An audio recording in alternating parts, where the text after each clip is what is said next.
Hello everyone, welcome back to my stitches. आज के इस वीडियो में हम प्रिंसेस कट बेल्ट ब्लाउज बनाएंगे और वी नेक मैंने इसमें फ्रंट में रखा है और बैक में मैंने इसमें राउंड नेक रखा है और पफी मैंने स्लीव्स इसकी बनाई है। तो ये ब्लाउज़ बनाना बिल्कुल ही ईजी है और बिल्कुल सिंपल मेथड से मैंने इस वीडियो में इस ब्लाउज़ को बनाना सिखाया है। तो चलिए इसकी ड्राफ्टिंग हम स्टार्ट कर लेते हैं।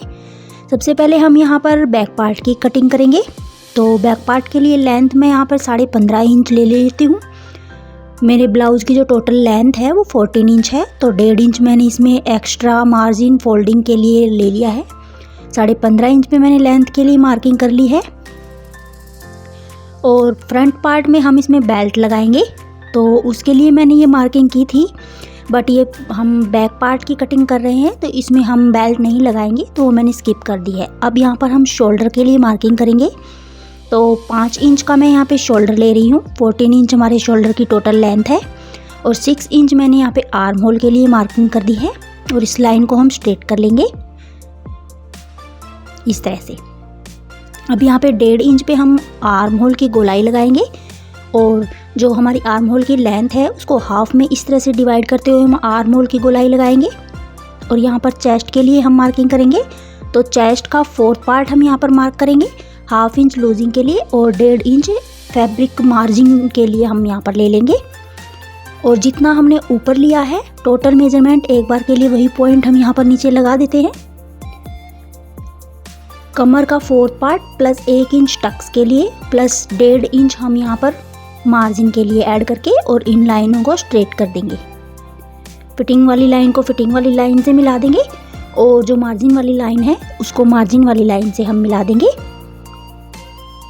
अब यहाँ पे हम बस्ट के लिए मार्किंग करेंगे, तो चेस्ट का 4th पार्ट प्लस 1.5 इंच हम यहाँ पर बस्ट के लिए मार्किंग करते हैं और चेस्ट का जो हमारा 4th पार्ट होता है उसी को हम यहाँ पर मेज़र करते हैं। तो इस पॉइंट को हमने यहाँ पर मिलाते हुए टक्स के लिए बैक पार्ट में मार्किंग कर ली है। 1 इंच हम यहाँ ऊपर साइड में निशान लगाएंगे और इस मार्किंग को टक्स वाले पॉइंट से मिलाते हुए और इस मार्किंग को सीधी कर लेंगे। नेक हम यहाँ पर विड्थ में 2.5 इंच ले रहे हैं और बैक पार्ट में हम जितना हम बैक रखेंगे उतना छोड़ते हुए और यहाँ पर नेक के लिए मार्किंग करेंगे। तो आप डीप नेक रखना चाहें तो जितना भी आप रखें उतना आप रख सकते हैं। यहाँ पे मैंने 8 इंच बैक नेक रखा है और 3.5 इंच नीचे से विड्थ रख के और बॉक्स बना लिया है। अब यहाँ पे हम राउंड शेप लगाएंगे बैक में। बैक में मैं ज़्यादा डीप नेक नहीं रख रही हूँ, 8 इंच कोई ज़्यादा डीप नेक नहीं होता है, इसलिए मैंने यहाँ पे 8 इंच की ही मार्किंग की है। आप अपने अकॉर्डिंग जितना डीप आप नेक रखना चाहें बैक में उतना आप लगा सकते हैं। तो पॉइंट हम नेक की साइड से निशान लगा के और शोल्डर को इस तरह से मिला देंगे और इसी मार्किंग के ऊपर हम कटिंग कर लेंगे। तो बैक पार्ट की हमारी जो भी मार्किंग है उसको हम एक बार फ्रंट पार्ट पर रखते हुए और कॉपी कर लेंगे। तो सिर्फ मेन पॉइंट्स हम यहाँ पर कॉपी कर रहे हैं। अब यहाँ पर हम फ्रंट पार्ट के लिए मार्किंग करेंगे, तो जो हमने मार्क कॉपी किए हैं उनको हम इस तरह से स्ट्रेट कर लेते हैं एक बार के लिए।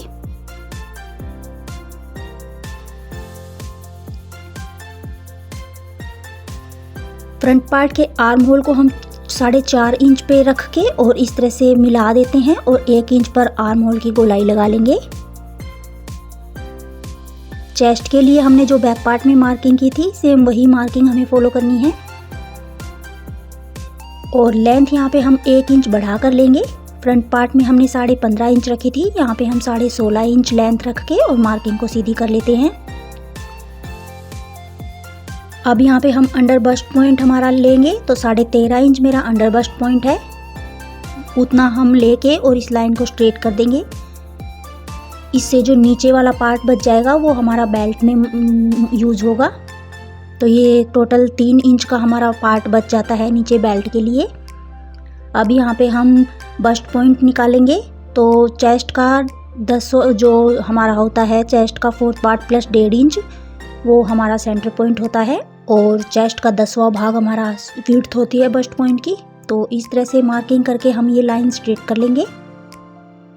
अब यहाँ पे हमने जितना ऊपर वाला मार्किंग लिया था उतना ही एक बार मेज़र करके और यहाँ टक्स पॉइंट हम निकालेंगे। तो 3 इंच मेरा यहाँ पर टक्स पॉइंट होता है। हाफ करने पर 1.5 इंच दोनों साइड में सेंटर पॉइंट से निशान लगा के और इस तरह से हम मार्किंग कर लेंगे। अब यहाँ पे हम प्रिंसेस कट वाली शेप लगाएंगे। तो जो हमने बस्ट पॉइंट लिया है उससे 1 इंच मार्किंग करके हम इस तरह से उस 1 इंच को हाफ में डिवाइड करते हुए और मार्किंग कर लेंगे प्रिंसेस कट की। तो प्रिंसेस कट के मैंने अपने चैनल पे बहुत सारे वीडियोस डाले हुए हैं। आप मेरे चैनल पर विजिट करके जिस भी टाइप का आप ब्लाउज सीखना चाहते हैं उस टाइप का आप ब्लाउज यहाँ पर सीख सकते हैं। बिल्कुल इजी मेथड से मैंने अपने सभी ब्लाउजेज़ के जो वीडियो हैं वो बिल्कुल इजी मेथड से सिखाए हैं। तो इस तरह से प्रिंसेस कट की मैंने शेप यहाँ पर लगा ली है। अब यहाँ पर कमर के लिए हम मार्किंग कर लेंगे। तो इस तरह से मैंने ये सारी मार्किंग कर ली है। अब इस मार्किंग को हम स्ट्रेट में मिला लेंगे इस तरह से। अब यहाँ पे हमें 1 इंच जो हमने साइड में पॉइंट लिया था उस पॉइंट से हमें इस तरह से यहाँ पे मार्किंग कर लेनी है बेल्ट की। और बेल्ट की भी हम इसी तरह से ये लाइनें आगे बढ़ा देते हैं। साइड में हमें यहाँ पर जो हमारा बैक पार्ट है उसको हमें मेज़र करते हुए साइड में हमें फिटिंग वाला निशान लगा लेना है। तो पहले हम यहाँ पर नेक के लिए मार्किंग कर लेते हैं। तो नीचे से 1 इंच छोड़ के हमने वी नेक शेप यहाँ पर लगा ली है। ये हमारा फ्रंट पार्ट का डीप नेक है वी शेप में। और इस तरह से हम बेल्ट वाला पॉइंट इस तरह से लगाते हुए और यहाँ साइड में 1 इंच ऊपर की तरफ मार्किंग करते हुए इस लाइन को टक्स वाले पॉइंट से मिला लेंगे इस तरह से। बैक पार्ट को रखकर भी हम यहाँ पर हमारी जो ब्लाउज की लेंथ है उसको मेज़र कर सकते हैं। और सेम जो मार्किंग मैंने की है इसी मार्किंग के ऊपर हम कट कर लेंगे।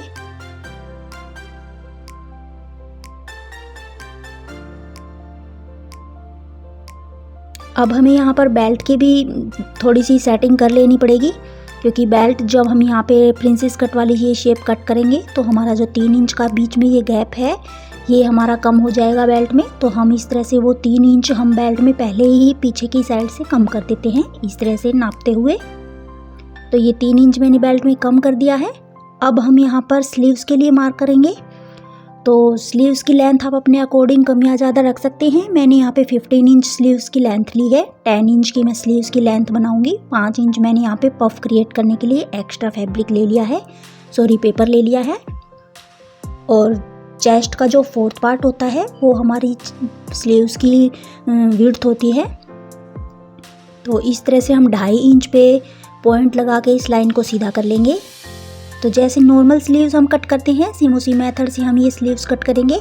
बस इसमें हम 5 इंच एक्स्ट्रा पफ क्रिएट करने के लिए लेंगे। तो ये नॉर्मल स्लीव्स का मैंने यहाँ पे मार्किंग कर ली है। अब हमें यहाँ पर पफ क्रिएट करने के लिए यही जो मार्किंग की है उसको ऊपर की साइड में बढ़ा लेना है इस तरह से।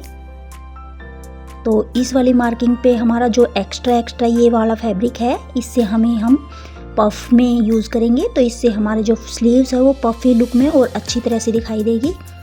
मोहरी का हम यहाँ पे निशान लगा लेंगे और 1.5 इंच मार्जिन का निशान लगा के स्लीव्स की इस तरह से हम स्ट्रेट में मिलाते हुए कटिंग कर लेंगे। तो इस सेम मार्किंग के ऊपर हम स्लीव्स की भी कटिंग कर लेंगे और फैब्रिक पर कट करते हुए 1/2 इंच फ्रंट साइड में एक्स्ट्रा हम कट करेंगे। 1-1 इंच पर हम यहाँ पर पफ के लिए चुन्नटे डालेंगे। तो ये 1-1 इंच पे मैं यहाँ पर निशान लगा रही हूँ, जो हम फैब्रिक पर भी लगा देंगे बाद में जब फैब्रिक पर कट करेंगे। तो इतनी सारी हमारी यहाँ पर चुन्नटे स्लीव्स में बन जाएंगी, जिससे हमारी स्लीव्स का लुक बहुत ज़्यादा क्रिएटिव दिखेगा। अट्रैक्टिव स्लीव्स लगती है इस तरह से पफी ब्लाउज़ में। तो ये ऑलमोस्ट हमने मार्किंग कर ली है। अब इसी को हम पेपर को फैब्रिक पर रखते हुए कटिंग कर लेंगे। तो ये फैब्रिक पर मैंने इनर और मेन फैब्रिक को रखते हुए सारे पैटर्न्स को रखते हुए कटिंग कर ली है। ये फ्रंट पार्ट के लिए मैंने सारी कटिंग कर ली है, बैक पार्ट के लिए भी सभी कटिंग कर ली है और स्लीव्स के लिए भी मैंने ये कट कर ली है। और यहाँ पे मुझे आगे जो लेस लगानी है वो साड़ी वाले इन फैब्रिक में हमारे जो बॉर्डर था उससे मैंने लेस के लिए कट कर लिया है।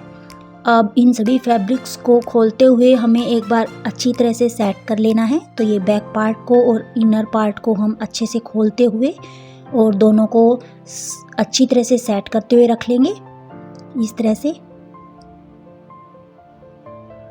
तो इससे हमें बाद में दिक्कत नहीं होती है। इस तरह से एक बार सेट करके फैब्रिक को रखते हुए हम सभी पार्ट्स को इसी तरह से रख लेंगे और इस तरह से रख के सभी पैटर्न्स को हमें इनके ऊपर इस तरह से चारों तरफ स्टिचिंग लगा के इनको जॉइंट कर लेना है। बैक पार्ट को इसी तरह से और यहाँ पे फिर टक्स डाल देने हैं इनको जॉइंट करने के बाद। और सेम इसी मेथड से हमें ये जो फ्रंट पार्ट के फैब्रिक है इनको भी खोलते हुए अच्छी तरह से इनर और मेन फैब्रिक को सेट करते हुए रख लेना है। तो इस तरह से हम एक बार सेट करके रख लेते हैं इनको, तो फिर बाद में हमें ये उल्टे और सीधे में कोई प्रॉब्लम नहीं होती कि कौन सा फैब्रिक हमारा उल्टा या सीधा ना जुड़ जाए। अच्छी तरह से सेटिंग करते हुए इस तरह से रखते हुए, या फिर आप चाहें तो इनको पिन अप करके भी रख सकते हैं। जब हम मशीन पर इनकी सिलाई करेंगे तो हमें फिर बार बार इनको सेट करने के लिए मशीन को ऑन ऑफ नहीं करना पड़ेगा। तो इस तरह से अच्छी तरह से मैं इनको सेट करके पहले ही रख लेती हूँ। और जो मार्किंग एक्स्ट्रा हमने हाफ इंच की लगाई है वो इस तरह से दोनों साइड में दोनों पैटर्न्स पे लगाते हुए रख लेंगे, ताकि जब हम मशीन पे इनकी स्टिचिंग करेंगे तो इनको स्टिच करते टाइम हमें ज़्यादा टाइम वेस्ट ना करना पड़े। तो इसी तरह से मैं सभी पैटर्न्स को सेट करके रख लेती हूँ। बेल्ट वाले फैब्रिक को भी हम इसी तरह से रख लेंगे और इन सभी फैब्रिक को इस तरह से सेट करते हुए चारों तरफ इनमें स्टिचिंग लगा के इनको जॉइंट कर लेंगे।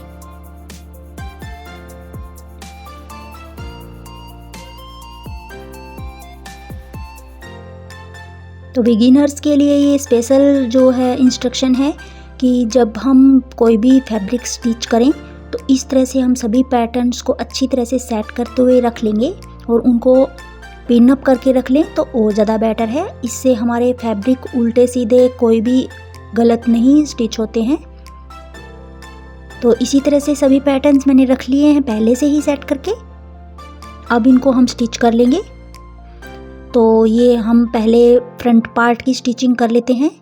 तो ये जो पफ वाला फैब्रिक है इनर और मेन पार्ट को हम इस तरह से चारों तरफ से स्टिच कर लेंगे।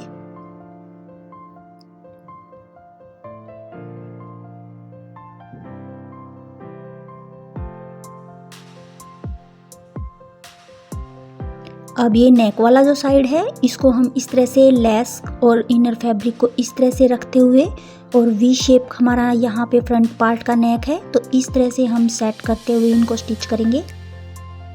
तो इससे हमारे जो नेक में हमें अलग से जो क्रॉस पट्टी हम लगा कर स्टिच करते हैं वो हमें क्रॉस पट्टी की ज़रूरत नहीं पड़ेगी। इस तरह से हम मेन फैब्रिक और इनर पार्ट को इस मेथड से स्टिच करेंगे तो हमारी जो नेक की फिनिशिंग है ये बिल्कुल अच्छी तरह से दिखाई देती है। तो इस तरह से हम इसको स्टिच करते हुए और इसके ऊपर टॉप स्टिच लगा लेंगे और बाद में हम इसकी तीनों साइड में भी स्टिचिंग लगा के इस पार्ट को जॉइंट कर लेंगे। तो इसी तरह से दूसरी साइड का भी पार्ट हमें स्टिच कर लेना है। तो इससे हमारी जो लेस है ये जो हमारा वी नेक है उसके ऊपर अच्छी तरह से सेट होती हुई स्टिच हो जाएगी। तो अगर आपके फैब्रिक में लेस ना हो तो आप एक्स्ट्रा अलग से मार्केट से लेस को परचेज़ करके भी इस नेक में लेस अटैच कर सकते हैं। बट मेरे इस जो फैब्रिक में लेस पहले से ही ऑलरेडी थी, क्योंकि ये मेरी साड़ी का फैब्रिक है, साड़ी में से निकला हुआ ब्लाउज़ का पीस है, उसको मैं स्टिच कर रही हूँ। तो इसमें लेस ऑलरेडी थी तो इससे हमारे जो ब्लाउज़ का लुक है वो और भी ज़्यादा क्रिएटिव दिखाई देता है। तो ये मैंने चारों तरफ से इस पार्ट को भी स्टिच कर लिया है। अब हमें इसके पफ को और इस फैब्रिक को जॉइंट करना है। तो बीच में ये मैंने जो मार्क किया हुआ है इस मार्क को हमें अच्छी तरह से मैच करते हुए और इसकी स्टिचिंग लगानी है। और स्टिचिंग करते टाइम हमें ध्यान रखना है कि कोई भी फैब्रिक हमें खींचना नहीं है, बिल्कुल स्मूथली हमें इनको जॉइंट करते हुए स्टिचिंग कर लेनी है। अब इसके ऊपर डबल सिलाई लगाते हुए दूसरी साइड वाला भी हम जॉइंट कर लेंगे इस तरह से।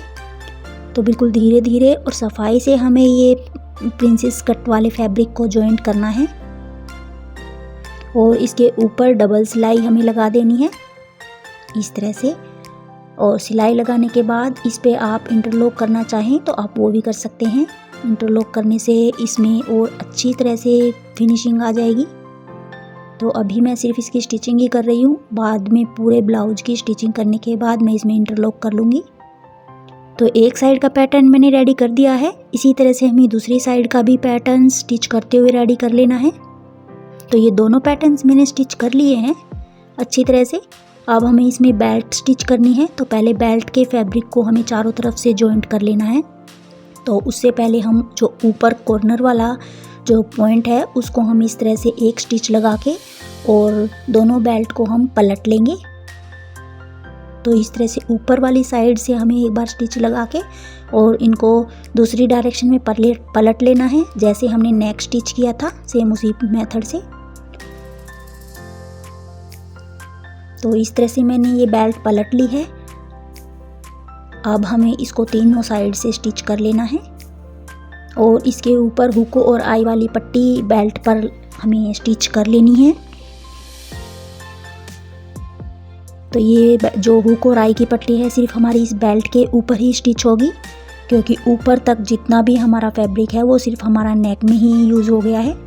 तो ये बेल्ट में हमारी हुक और आई की पट्टी हम स्टिच करेंगे। तो जैसा कि आप ये हमारा स्क्रीन पर डिज़ाइनर ब्लाउज है, उसी की शेप में मैं ये ब्लाउज़ बना रही हूँ। अगर आपको नेक ज़्यादा डीप लगे तो आप अपने अकॉर्डिंग कम कर सकते हैं नेक को। आप ये जो हुकाई की पट्टी है ये ऊपर तक भी लगा सकते हैं, ये आपके ऊपर डिपेंड है आप कितना नेक डीप यूज़ कर सकते हैं। तो इस तरह से हम ये हुक और आई की पट्टियाँ स्टिच कर लेंगे बेल्ट के साथ और इनको पलटते हुए अच्छी तरह से इनके ऊपर टॉप स्टिच लगाते हुए बेल्ट को तैयार कर लेंगे।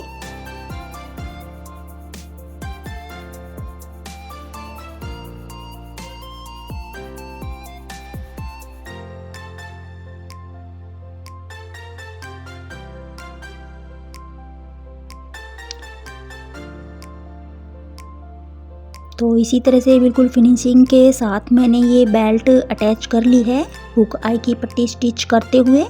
तो दोनों साइड की बेल्ट मेरी रेडी हो गई है इसी तरह से स्टिचिंग करते हुए। अब हमें इसको ऊपर वाले पार्ट के साथ स्टिच कर लेना है बेल्ट को।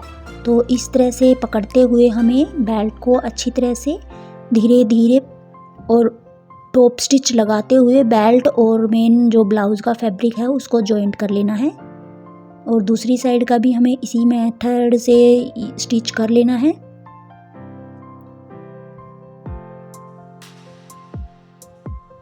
तो स्टिच करने से पहले हमें बैक पार्ट जो है हमारा उसको साइड वाली फिटिंग को देख लेना है कि दोनों फैब्रिक छोटे बड़े तो नहीं है। इस तरह से मैंने ये फ्रंट पार्ट को रेडी कर लिया है और इसी तरह से बैक पार्ट को भी हम स्टिच कर लेंगे चारों तरफ से। पहले हम नेक को स्टिच करेंगे इस तरह से, दोनों मेन फैब्रिक और इनर पार्ट को नेक को स्टिच करने के बाद हम उसको पलट लेंगे और नेक के ऊपर फिर टॉप स्टिच लगा लेंगे। तो इससे हमें इसमें क्रॉस पट्टी अटैच करने की ज़रूरत नहीं पड़ेगी। तो इस तरह से मैंने नेक को स्टिच कर लिया है। अब थोड़ा थोड़ा नेक के ऊपर नोचिंग लगाते हुए हम इसको पलट लेते हैं नेक को इस तरह से। और पलटने के बाद इसको अच्छी तरह से प्रेस करके और हम इसके ऊपर टॉप स्टिच लगा लेंगे इस तरह से।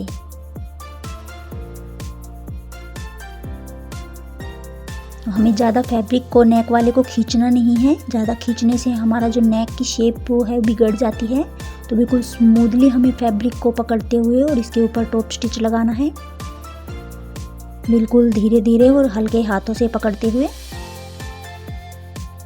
अगर आप बिगिनर्स हैं तो इससे पहले आप स्टिच करने से पहले इस नेक वाले फैब्रिक को पिनअप कर लें और पिनअप करने के बाद इसे अच्छी तरह से प्रेस कर लें। उसके बाद इसकी फिनिशिंग से सिलाई करें तो आपका नेक बिल्कुल अच्छी तरह से स्टिच होगा।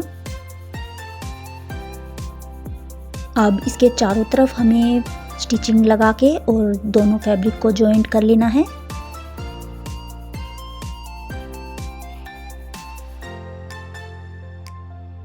तो इस तरह से बिल्कुल धीरे धीरे और हल्के हाथों से पकड़ते हुए हमें पूरी चारों तरफ सिलाई लगा के और मेन फैब्रिक और इनर को जॉइंट कर लेना है।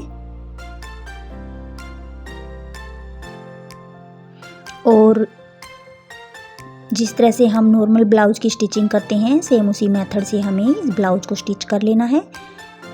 चारों तरफ से स्टिचिंग करने के बाद हम इसमें बैक पार्ट में टक्स भी लगा लेंगे और टक्स लगाने के बाद हम फ्रंट और मेन जो ये बैक पार्ट है इसके शोल्डर स्टिच कर लेंगे। और शोल्डर स्टिच करने के बाद हम इसकी साइड की फिटिंग वाली सिलाई लगा के नीचे से भी हम इसकी फोल्डिंग कर लेंगे और इसमें स्लीव्स जॉइंट कर लेंगे।